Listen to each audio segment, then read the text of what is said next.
Yep, go ahead. Okay, I'm Dave, and I'm a Perl developer, and somebody in the community named Neil, he came up with this idea to set a challenge.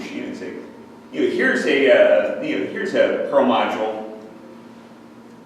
Make a pull request for it, a pull request challenge, and I signed up for it. And the first month I got perlbrew, which I know of. People who have heard me give this talk before have heard of, and nobody else has probably. And and what it is an easy way to download and set up multiple versions of Perl. There are two main use cases. The first is, hey, I'm a user. I have an old version of Perl on my machine, and I don't have root. I can use this to give myself my own version of Perl, and I can add whatever modules I want. The other use case is, I'm a developer, and I'm writing modules to go into CPAN, the Comprehensive Perl Archive Network. Basically, GEMS is Ruby's version of CPAN. NPM is JavaScript's version of CPAN. I say it that way because Perl was their first, and they did best, and they have a better test coverage. I have very little to do with it. Still, I'm proud. Anyway, but if you have writing for writing a module, putting changes to a module, this may be installed on that previously mentioned machine that runs an old version of Perl, or it might be on the new. So it's a way you can have Perl versions going back, going from 5.8.8, which is old enough to drive, nearly old enough to vote, to 5.22.0, which is the new baby of the versions. Anyway, this is what I was given, and so I looked through, the built-in, to the CPAN stuff, looking for trouble. Looked through the repo on GitHub and try to figure out, okay, what can I do here? And so finally, I just wrote an email to the maintainer and said, hey, I've been sent to do,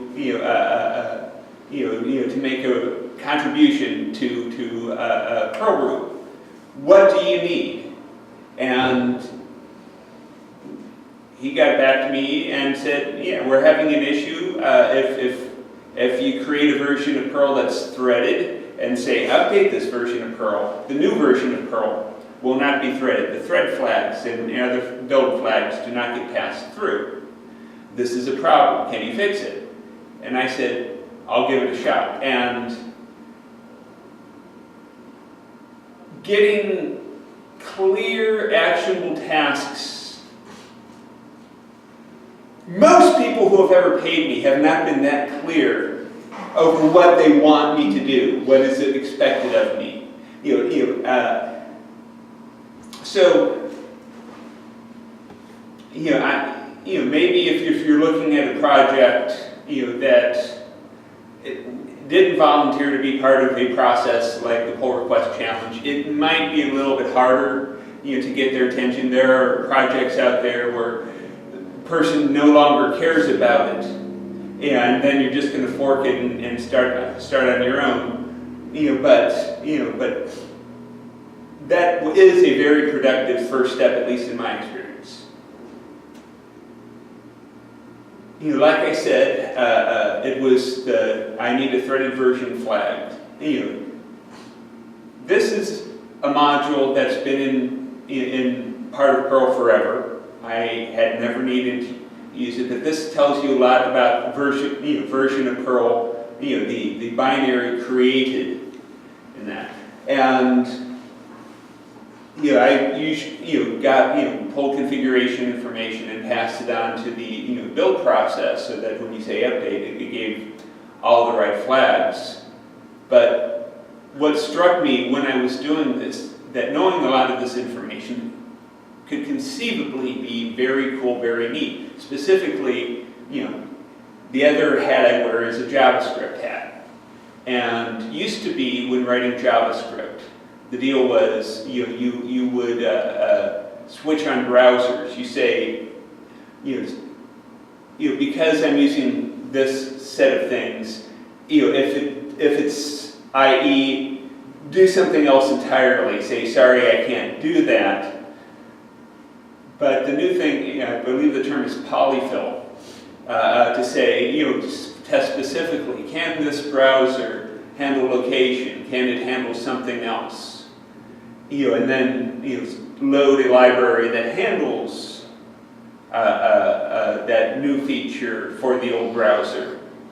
And it struck me that it would be possible for some of the features that have been brought in over the years that Perl 5 beta has become a sullen teenager, that you could use it to polyfill the new modern cool features back into old Perl, instead of just saying use 5.18 and if you're using an old version, well, too bad, so sad, good luck.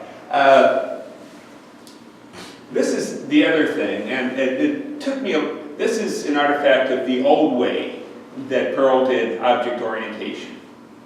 And, basically, it takes a look at its symbol table, the list of functions and the variables, within itself, and says, if a file, if there's something with that name in it that I can execute, we can execute this, which means,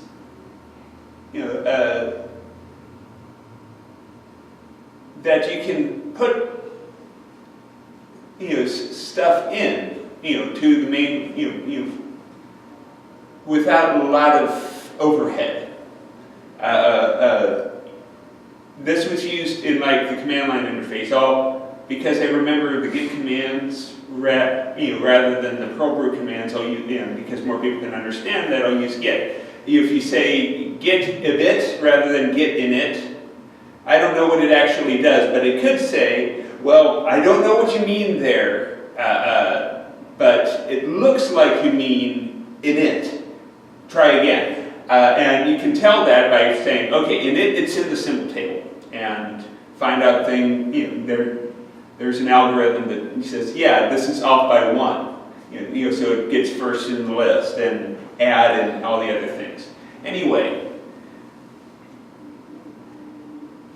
this, I've been a Perl guy for years, and that you could do this with Perl was mind-blowing, and I'm still integrating it in the way I write new things. It just makes things more quickly extensible, less of a headache for that. And this is the thing, it's like in other things. If you're looking in and extending somebody else's code, you are quite possibly looking into the mind of a steely-eyed missile man in that language, and say you learn a lot. Like I said, it's like I've been coding Perl for a while. That you can do this, it's like, wow! I was standing there boggling for 5 minutes, just blown away that this is possible. And anyway, point of this slide is reading other people's code and trying to contribute improves you as much as you're improving the code and helping the world. And this is another thing which, if I had read more blogs or whatever, I probably would have caught. But, I ran through the pull request and, put it in, and I got, look look at Travis, and I saw, yes, all the tests worked except for except for I think 5.8 and 5.10, but yeah, the tests were bad. Without my codes, it wasn't me. I didn't break anything. I did test that, but I did not know, and it is a cool and wonderful thing that Travis runs tests and builds stuff or can after you run and commit your Git. Like I said, things I learned, and that I have something to contribute. That I can, that whatever level you may be at, there is a way for you to help some project out there. You can do it,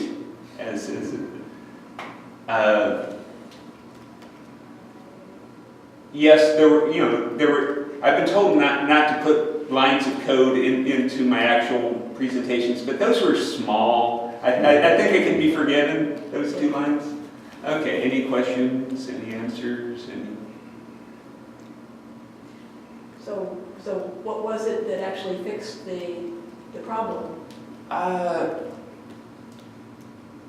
In the command, there, beyond just the name of the command, there's also the build flags, and it changed through some functions after creating those flags, and I just at this point I should find a battery.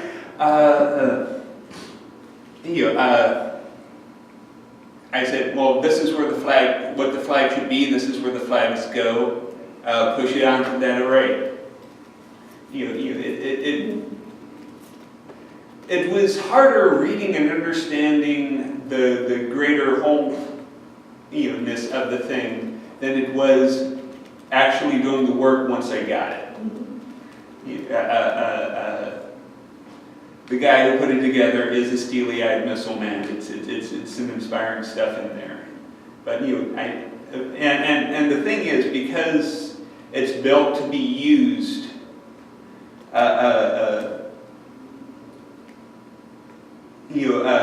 people who potentially are running the oldest possible Perls that that CPAN would still support. It doesn't have really many dependencies or anything like that. It's okay. Ben? So, if you were the one running the perlbrew project, or what can project leaders do to help people like you find these things and make these pull requests without having to first go ask and say, hey, what do you need me to do? Because that doesn't scale if you're a project leader very well, right? Perhaps. I mean, it strikes. I mean,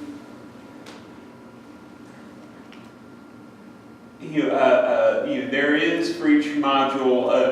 In Git there's open issues and all that stuff. But I say I have an issue with your project. My wife left me and I'm angry. Or my computer sucks and it won't do anything I want. What can I, as project leader, do with that? I can't. Not all of those are helpful and actionable. Conceivably, some of them are. None of the ones that I read were in this one.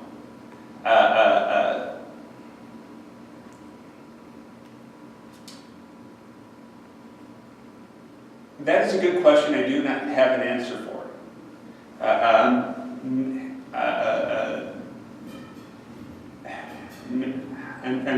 Way to go. What? Way to go. Yeah. I'm kind of spitballing here. I think I've heard it's like a bounty list. It's like but I don't know. So I know LibreOffice has basically a list of, here's some of the low-hanging fruit. You know, a lot of this is like syntax cleanup where, you know, the indentation doesn't match the style and stuff like that. And some of it's, I remember seeing some like, you know, there were comments that were in German and they wanted to standardize everything to be in English. Well, you know, you mentioned that, you know, I got sent, you know, on the mailing list. It's like, you know, this actually gets to another thing. Was sent. Where is it? No, it's this one. Sent a pointer to this. This is a module, you know, serving, you know, easy interface to that, and. You know, Shlomi, you know, pointed out, you know, there's another thing I'll mention in this, if I can. You know, he wants help here because he would like the comments not to be in Russian. And put out in context, and you know, this is the thing. You know, I have no connection to this than wanting the T-shirt myself, but you know, this is Hacktoberfest, and between GitHub and DigitalOcean, if you register and make 4 pull requests, they'll send you a Hacktoberfest T-shirt. You know, it's on the internet somewhere, and you know, and I'm still far away, but I hope to get there. Other questions? Ed, are you done with your presentation? Have you got there yet? Yeah, I know you're still working on it. No, I was actually doing work. Oh. I was doing day job work. Okay. I stopped doing that about 5 o'clock yesterday. There you go. Okay.